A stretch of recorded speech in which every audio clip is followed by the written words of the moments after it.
بسم الله الرحمن الرحيم وما أبرئ نفسي إن النفس لأمارة بالسوء إلا ما رحم ربي إن ربي غفور رحيم. وقال الملك ائتوني به أستخلصه لنفسي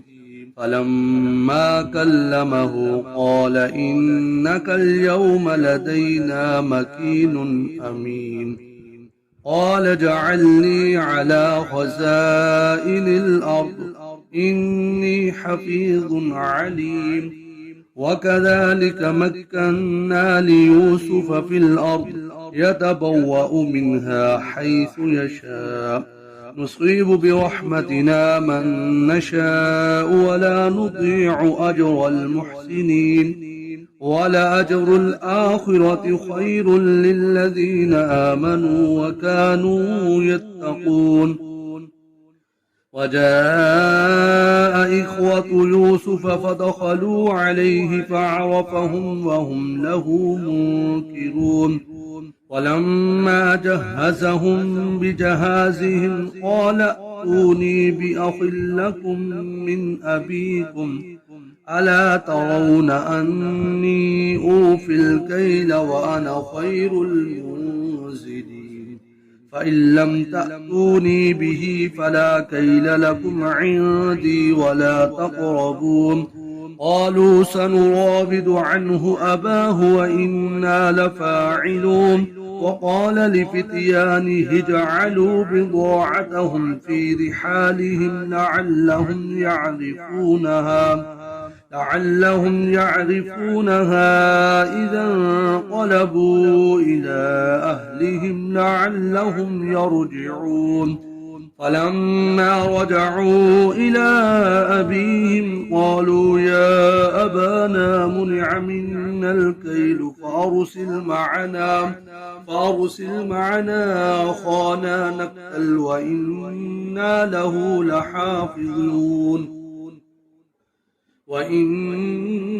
له لحافظون. قال هل آمنكم عليه إلا كما أمنتكم على أخيه من قبل فالله خير حافظا وهو أرحم الراحمين. ولما فتحوا متاعهم وجدوا بضاعتهم ردت إليهم قالوا يا أبانا ما نبغي هذه بضاعتنا ردت إلينا ونمير أهلنا ونحفظ أخانا ونزداد كيل بعير ذلك كيل يسير. قال لن أرسله معكم حتى تؤتون موثقا من الله لتأننني به إلا أن يحاط بكم. فلما آتوه موثقهم قال الله على ما نقول وكيل. وقال يا بني لا تدخلوا من باب واحد وادخلوا من أبواب متفرقة وما أغني عنكم من الله من شيء إن الحكم إلا لله عليه توكلت وعليه فليتوكل المتوكلون. ولما دخلوا من حيث أمرهم أبوهم ما كان يغني عنهم من الله من شيء إلا حاجة في نفس يعقوب قضاها وإنه لذو علم لما علمناه ولكن أكثر الناس لا يعلمون. ولما دخلوا على يوسف آوى إليه قال إني أنا أخوك فلا تبتئس بما كانوا يعملون. فلما جهزهم بجهازهم جعل السقاية في رحل أخيه ثم أذن مؤذن أيتها العير إنكم لسارقون.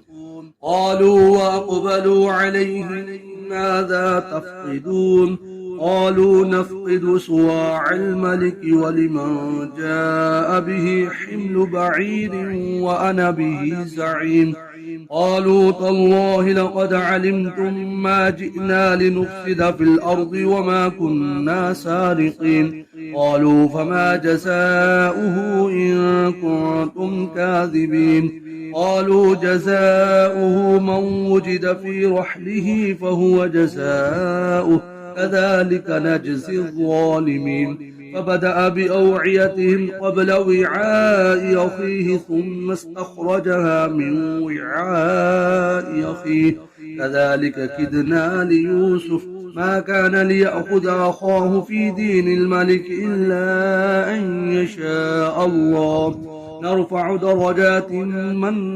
نشاء وفوق كل ذي علم عليم قالوا إن يسرق فقد سرق أخ له من قبل فأسرها يوسف في نفسه ولم يبدها لهم قال أنتم شر مكانا والله أعلم بما تصفون قالوا يا أيها العزيز إن له أبا شيخا كبيرا فخذ أحدنا مكانه إنا نراك من المحسنين قال معاذ الله أن نأخذ إلا من وجدنا متاعنا عنده إنا إذا لظالمون فلما استيئسوا منه خلصوا نجيا قال كبيرهم ألم تعلموا أن أباكم قد أخذ عليكم موثقا من الله ومن قبل ما فرطتم في يوسف فلن أبرح الأرض حتى يأذن لي أبي أو يحكم الله لي وهو خير الحاكمين ارجعوا إلى أبيكم فقولوا يا أبانا إن ابنك سرق وما شهدنا إلا بما علمنا وما كنا للغيب حافظين واسأل القرية التي كنا فيها والعير التي يقبلنا فيها وإنا لصادقون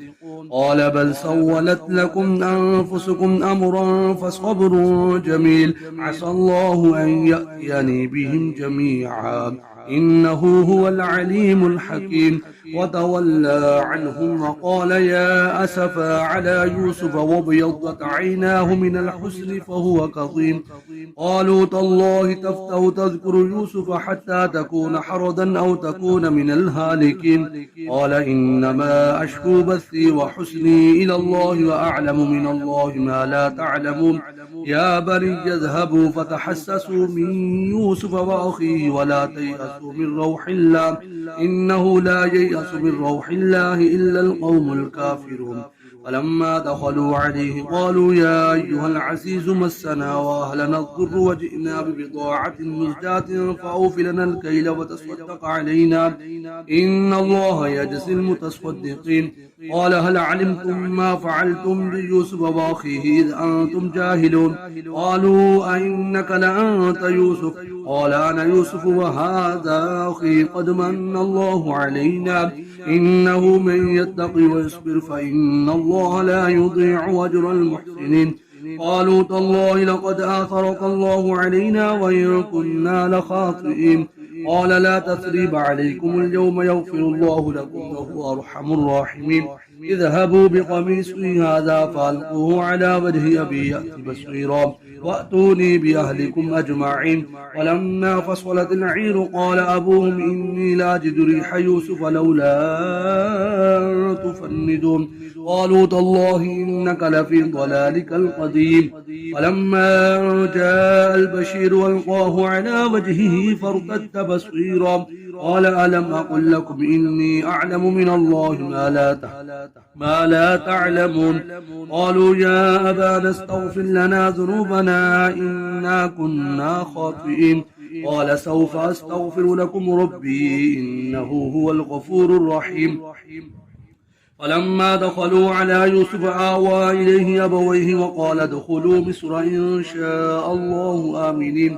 ورفع أبويه على العرش وخروا له سجدا وقال يا أبت هذا تأويل رؤياي من قبل قد جعلها ربي حقا وقد أحسن بي إذ أخرجني من السجن وجاء بكم من البدو من بعد أن نزغ الشيطان بيني وبين إخوتي إن ربي لطيف لما يشاء إنه هو العليم الحكيم رب قد آتيتني من الملك وعلمتني من تأويل الأحاديث فاطر السماوات والأرض أنت وليي في الدنيا والآخرة توفني مسلما وألحقني بالصالحين ذلك من أنباء الغيب نوحيه إليك وما كنت لديهم إذا اجمعوا أمرهم وهم يمكرون وما أكثر الناس ولو حرصت بمؤمنين وما تسألهم عليه من أجر إن هو إلا ذكر للعالمين وكأي من آية في السماوات والأرض يمرون عليها وهم عنها معرضون وما يؤمن أكثرهم بالله إلا وهم مشركون أفأمنوا أن تأتيهم غاشية من عذاب الله أو تأتيهم الساعة بغتة وهم لا يشعرون قل هذه سبيلي أدعو إلى الله على بصيرة أنا ومن اتبعني وسبحان الله وما أنا من المشركين وما أرسلنا من قبلك إلا رجالا نوحي إليهم من أهل القرى أفلم يسيروا في الأرض فينظروا كيف كان عاقبة الذين من قبلهم ولدار الآخرة خير للذين اتقوا فلا تعقلون حتى إذا استيأس الرسل وظنوا أنهم قد كذبوا جاءهم نصرنا فنجي من نشاء ولا يرد بأسنا عن القوم المجرمين لقد كان في قصصهم عبرة لأولي الألباب ما كان حديثا يفترى ولكن تصديق الذي بين يديه وتفصيل كل شيء وهدى ورحمة لقوم يؤمنون بسم الله الرحمن الرحيم ألف لام ميم را تلك آيات الكتاب الذي أنزل إليك من ربك الحق ولكن أكثر الناس لا يؤمنون الله الذي رفع السماوات بغير عمد ترونها ثم استوى على العرش وسخر الشمس والقمر كل يجري لأجل مسمى يدبر الأمر يفصل الآيات لعلكم بلقاء ربكم توقنون وهو الذي مد الأرض وجعل فيها رواسي وأنهارا ومن كل الثمرات جعل فيها زوجين اثنين يغشي الليل النهار إن في ذلك لآيات لقوم يتفكرون وفي الأرض قطع متجاورات وجنات من أعناب وزرع ونخيل وصنوان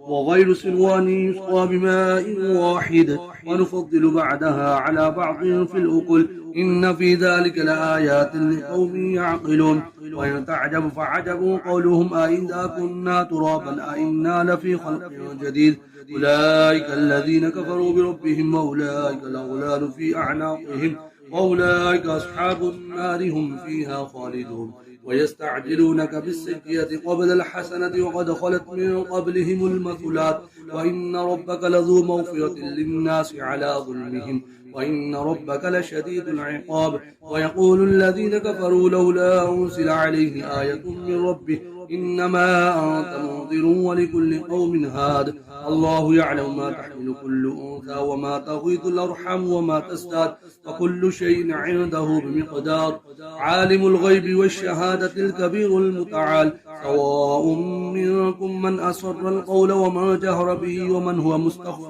بالليل وسارب بالنهار له معقبات من بين يديه ومن خلفه يحفظونه من أمر الله إن الله لا يغير ما بقوم حتى يغيروا ما بأنفسهم وإذا أراد الله بقوم سوءا فلا مرد له وما لهم من دونه من وال هو الذي يريكم البرق خوفا وطمعا وينشئ السحاب الثقال ويسبح الرعد بحمده والملائكة من خيفته ويرسل الصواعق فيصيب بها من يشاء وهم يجادلون في الله وهو شديد المحال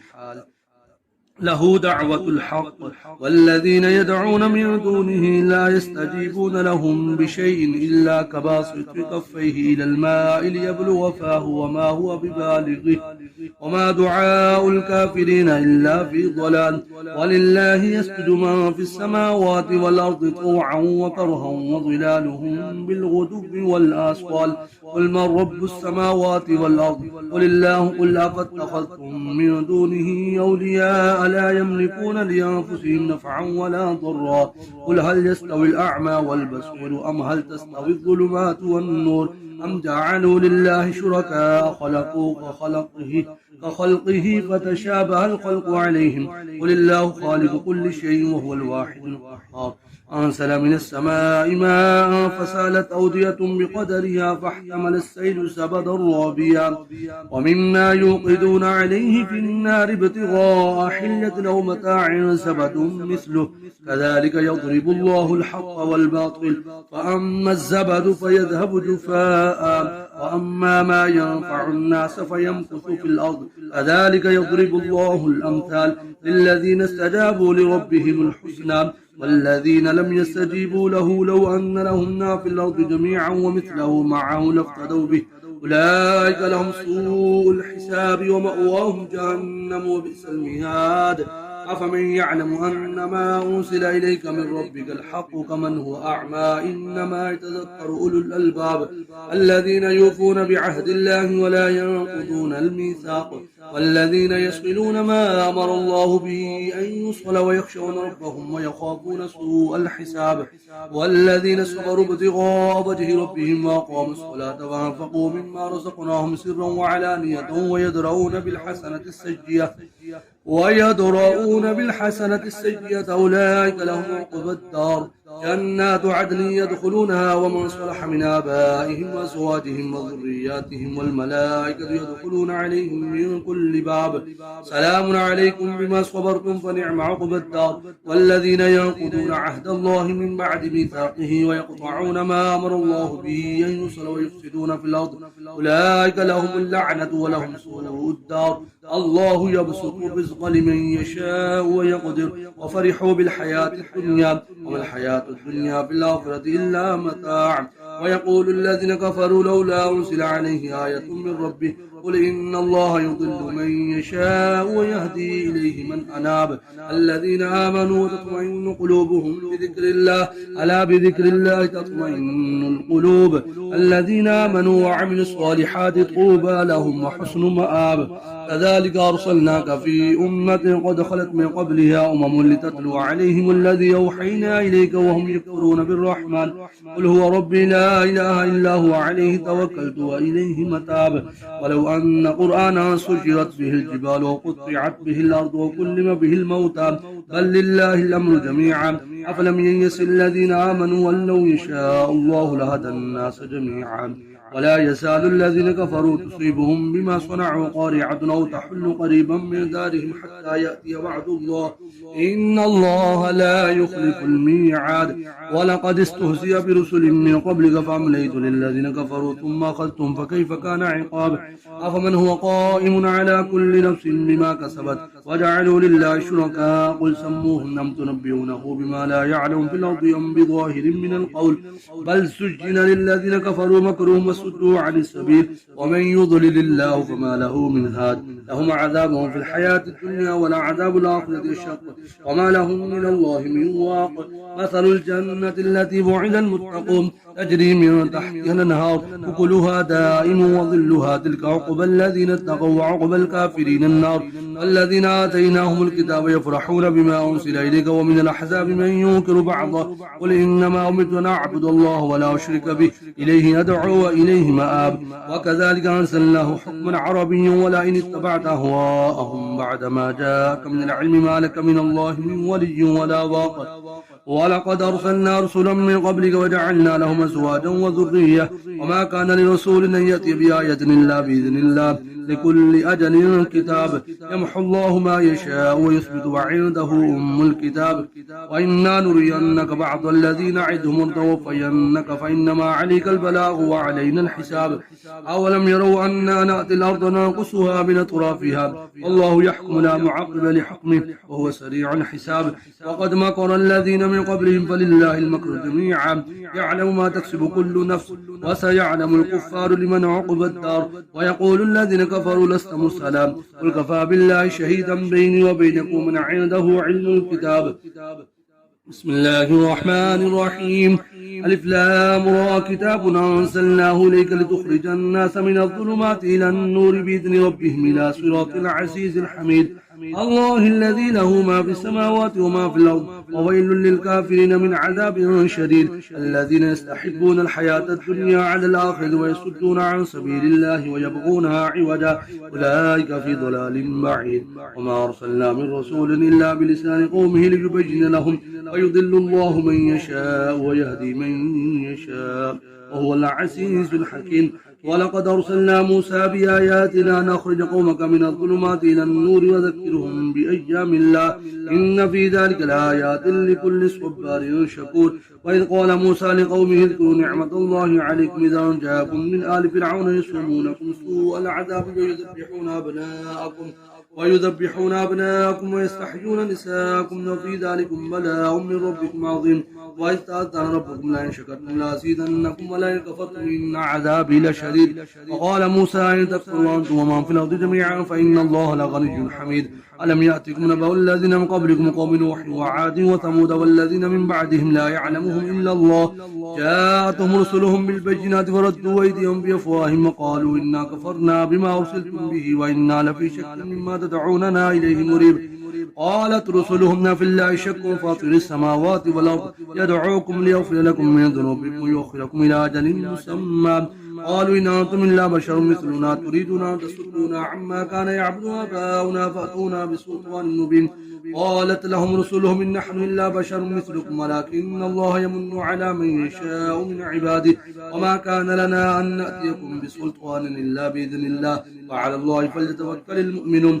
وما لنا ألا نتوكل على الله وقد هدانا سبلنا ولنصبرن على ما آتيتمونا وعلى الله فليتوكل المتوكلون وقال الذين كفروا لرسلهم لنخرجنكم من أرضنا ولتعودن في ملتنا فأوحى إليهم ربهم لنهلكن الظالمين ولنسكننكم الأرض من بعدهم ذلك لمن خاف مقامي وخاف بعيد فاستفتحوا وخاب كل جبار عنيد من ورائه جهنم ويسقى من ماء صديد يتجرعه ولا يكاد يسيغه ويأتيه الموت من كل مكان وما هو بميت ومن ورائه عذاب غليظ مثل الذين كفروا بربهم أعمالهم كرماد اشتدت به الريح في يوم عاصف لا يقدرون مما كسبوا على شيء ذلك هو الضلال البعيد ألم تر أن الله خلق السماوات والأرض بالحق إن يشاء يذهبكم ويأتي بخلق جديد وما ذلك على الله بعزيز وبرسول الله جميعا فقال الضعفاء للذين استكبروا إنا كنا لكم تبعا فلا أنتم مغنون عنا من عذاب الله من شيء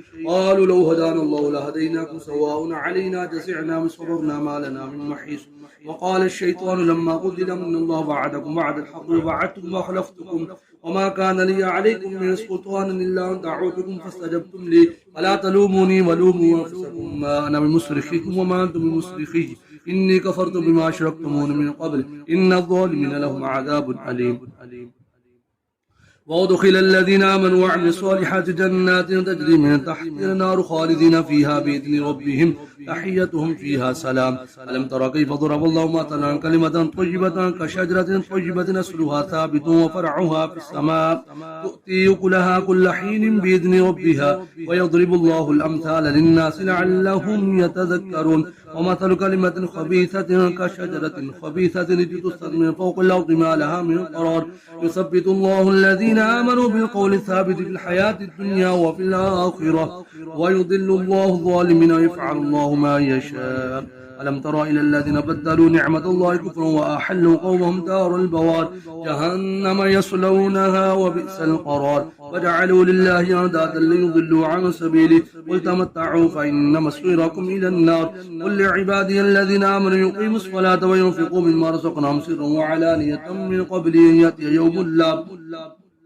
أن يأتي يوم لا بيع فيه ولا خلال. الله الذي خلق السماوات والأرض وأنزل من السماء ماء فأخرج به من الثمرات رزقا لكم وسخر لكم الفلك لتجري في البحر بأمره وسخر لكم الأنهار وسخر لكم الشمس والقمر دائبين وسخر لكم الليل والنهار وآتاكم من كل ما سألتموه وإن تعدوا نعمة الله لا تحصوها إن الإنسان لظلوم كفار. وإذ قال إبراهيم رب اجعل هذا البلد آمنا وجنبني وبني أن نعبد الأصنام رب إنهن أضللن كثيرا من الناس فمن تبعني فإنه مني ومن عصاني فإنك غفور رحيم. ربنا إني أسكنت من ذريتي بواد غير ذي زرع عند بيتك المحرم ربنا ليقيموا الصلاة فاجعل أفئدة من الناس تهوي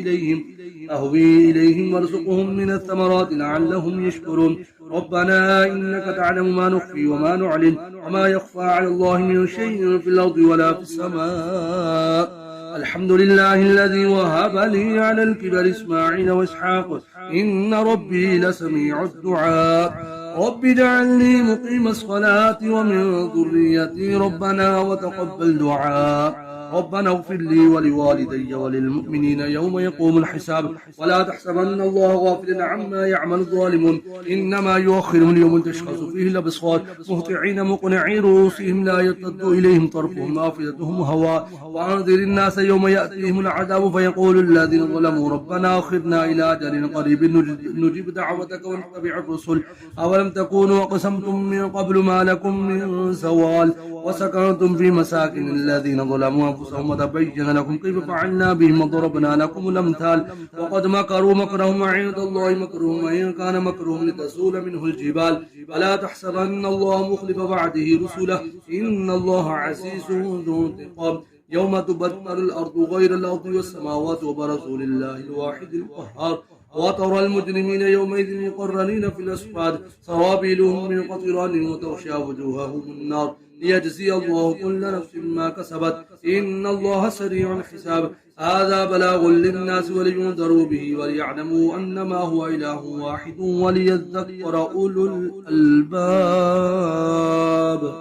صدق